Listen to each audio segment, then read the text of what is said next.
سب سے بڑھ کے ہمارے قائد عمران خان صاحب اور ان کی اہلیہ اور ہزاروں ورکر جو ہیں وہ بیٹھے ہیں، اور اس ساری سچویشن میں، اس پستائیت میں تم لوگ یہ سمجھتے ہو کہ تم عوام کی امنگوں کے ترجمان ہو، تم لیلا بجٹ پیش کرنے والے لیلے ہو، اور اس سے زیادہ کچھ بھی نہیں ہو۔ یہ عوام کے حوالے سے بہت جو ہے وہ کچھ اپوزیشن والے کہتے ہیں کہ یہ عوام کچھ بجٹ ہے، مگر یہ بے نام بجٹ ہے۔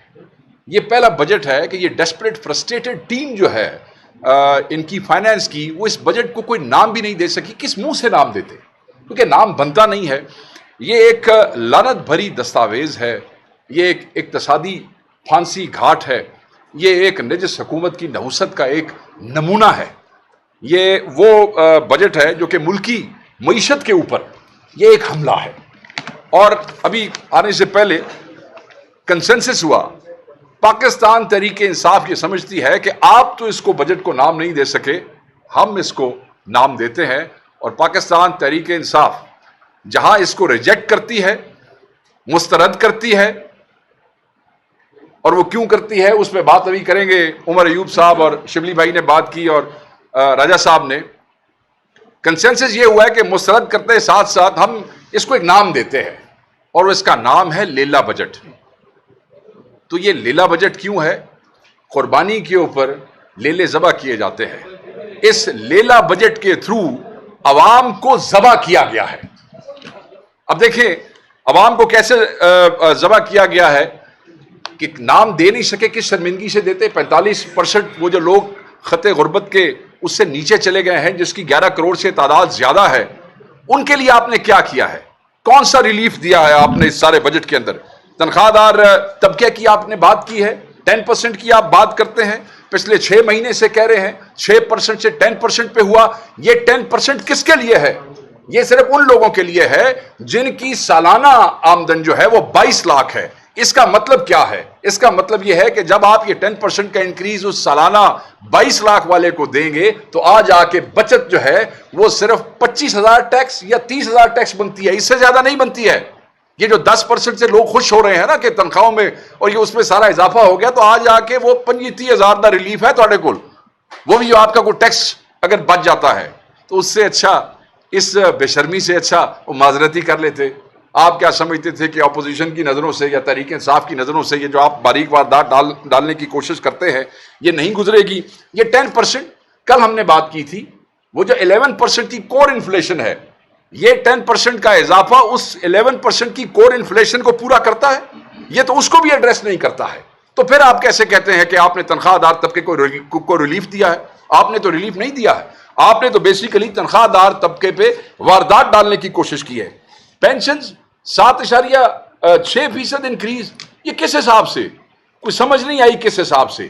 یہاں پینشنرز باہر بیٹھے ہوئے ہیں، وہ پینشنز کے لیے سرکاری ملازم جو ہیں وہ بیچارے احتجاج کر رہے ہیں، جیسے شبلی بھائی نے بتایا نا کہ ان کو بڑے ہمدردانہ طریقے سے ان کو ڈیل کیا جاتا، تو اسی انہوں نے بھی این جی ڈیل کر رہے جو سانو ڈیل کر دے ہو، ڈانگا بکھا رہے ہو، رستے بند کر رہے ہو، رستے بین کر رہے ہو۔ ہم دوبارہ کہیں گے کچھ شرم ہوتی ہے، کچھ حیا ہوتی ہے۔ اور پھر پینشنز، جب آپ کا 1000 ارب روپے کا 1000 ارب کا جو بجٹ آپ نے ڈیولپمنٹ کا جو آپ نے رکھا ہے، آپ مجھے یہ بتائیں یہ ایسے ہی ہے کہ آپ کی آمدن ہو 1,15,000 روپے اور اب اپنے گھر کی مینٹیننس کے لیے رکھیں 1,000 روپے؟ یہ آپ نے اس ملک کے ساتھ اس بجٹ میں یہی کیا ہے جو آپ نے ڈیولپمنٹ کا جو بجٹ ہے وہ جو آپ نے 1000 ارب روپے کا رکھا ہے۔ مڈل کلاس بڑی مشکل سے آج کل وہ سوزوکی افورڈ ہوتی تھی، اس کے اوپر جو سیلز ٹیکس تھا وہ 12% تھا، یہ کہتے ہیں وہ بھی توڑے کو لے لی، یہ 12% سے بڑھا کے وہ بھی 18% کے اوپر کر دیا انہوں نے، وہ سیلز ٹیکس بھی بڑھا دیا۔ وہ لوگ بھی اس مہنگائی میں بڑی مشکل سے افورڈ کرتے تھے، اب یہ کہتے ہیں آپ وہ بھی افورڈ نہ کر سکے۔ جو بچت تھی، وہ بچت پہ انہوں نے ایک بڑی واردات ڈالی ہے کہ وہ تو دیکھیں شرح سود تو پہلے ہی 22 سے 11 کا انہوں نے کیا تھا نا جی، کچھ عرصہ پہلے ٹھیک ہو گیا، مگر اس کے ساتھ کیا ہوا؟ جو آپ کی میری غیر سرکاری لوگوں کی، بیواؤں کی، یتیموں کی جو اسکیموں میں آپ بچت جو ہے وہ جمع کراتے ہیں بینکوں میں، آپ کو پتہ ہے کہ اس کے اوپر ٹیکس بڑھا کے 15% سے 20% کر دیا ہے۔ جو بچت کی اسکیمیں ہیں، جو غریبوں، بیواؤں اور جو بیچارے بڑی مشکل سے پرائیویٹ لوگ جو ہیں وہ اپنے بینکوں میں جمع کراتے ہیں، وہاں بھی انہوں نے ٹیکس بڑھا دیا ہے۔ یہ اب میں اس کو لیلا بجٹ نہ کہوں جس میں عوام کو ذبح کیا جا رہا ہے تو میں انہوں کی آکھاں. میں نے دوبارہ کہا نا کہ یہ اقتصادی پھانسی گھاٹ ہے ہماری قوم کے لیے اور ہماری عوام کے لیے. یہ پھر ہلکی پھلکی باتوں والی بات آ جاتی ہے. میں بہت سے الفاظ ہیں جو میں کر بھی نہیں سکتا, یہاں پہ کہہ بھی نہیں سکتا. کاربن وہ جو ٹیکس کی بات رائے صاحب نے بھی کی ہے اور شبلی بھائی نے, اور مجھے امید ہے کہ ہمارے اپوزیشن لیڈر عمر بھائی بھی اس کو اوپر روشنی ڈال. وہ سیدھی سیدھی گل ہے, پٹرول مہنگا کر دیا انہوں نے. جب آپ کاربن لیوی لگائیں گے تو obviously آپ اس کو مہنگا کریں گے.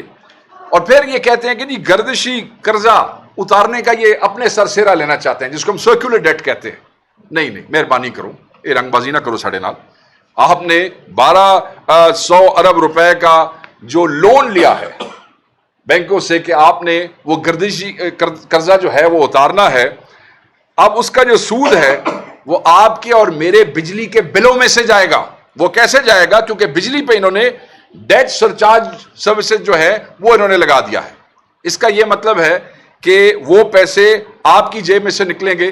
بظاہر تو انہوں نے یہ کہا کہ چند مہینے پہلے بجلی کی قیمت جو ہے انہوں نے کم کی ہے.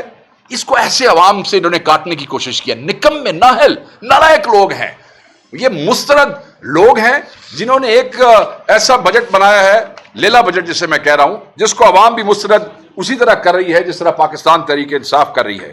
دیکھیں ذکر کیا اسلام آباد میں وہ جو پراپرٹی کے حوالے سے 4% to 1%, ٹھیک ہے, آپ فائدہ دینا چاہتے ہیں, پراپرٹی مافیا کو دینا چاہتے ہیں, آپ اسٹرینتھن کرنا چاہتے ہیں.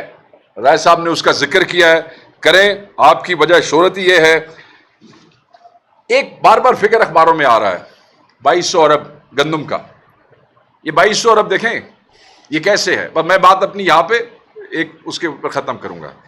یہ جو وزیر خزانہ صاحب ہیں, یہ جڑے نیدرلینڈز تو آئے نے, کی نا انہوں دا, اورنگزیب صاحب, انہوں نے ابھی کچھ عرصہ پہلے یہ بیان دیا تھا کہ یہ جو ہماری غذائی اشیاء ہیں ان کے حوالے سے جو ہمارا نقصان ہوا ہے اس کی لاگت 10 ارب ڈالر ہے, $10 بلین کا انہوں نے کہا تھا. اب آپ مجھے یہ بتائیں کہ جب وہ چیزیں آپ باہر سے منگوائیں گے تو وہ آپ کہاں سے اور وہ جو اگر آپ اس میں چینج کریں تو یہ 2850 ارب روپے بنتا ہے. ٹھیک ہے جی, آپ کے پاس وہ ہے اتنا فورن ایکسچینج ہے کہ آپ وہ یہ 10 ارب ڈالر میں تو ارب 2 ارب ڈالر واسطے ہمارے پنجابی میں کہتے ہیں پندے بدے, یو آر لٹرلی بیگنگ, ایک دروازے پہ, دوسرے دروازے پہ, تیسرے دروازے پہ. تو یہ جو آپ نے 10 ارب ڈالر کا نقصان آپ نے کسان کش پالیسی سے, کسان دشمن پالیسی سے, پاکستان دشمن پالیسی سے پاکستان کو پہنچایا ہے, میں پوچھنا چاہتا ہوں وہ تمہارا باپ پورا کرے گا؟ وہ کہاں سے پورا کرو گے؟ تم سے گورنمنٹ چلانے کے لیے تمہارے پاس پیسے نہیں ہو رہے ہیں اور تم ہمیں بتا رہے ہو کہ تم نے 10 ارب ڈالر کا نقصان کیا ہے. وہ کہاں سے پورا کرو؟ You don't have that kind of money.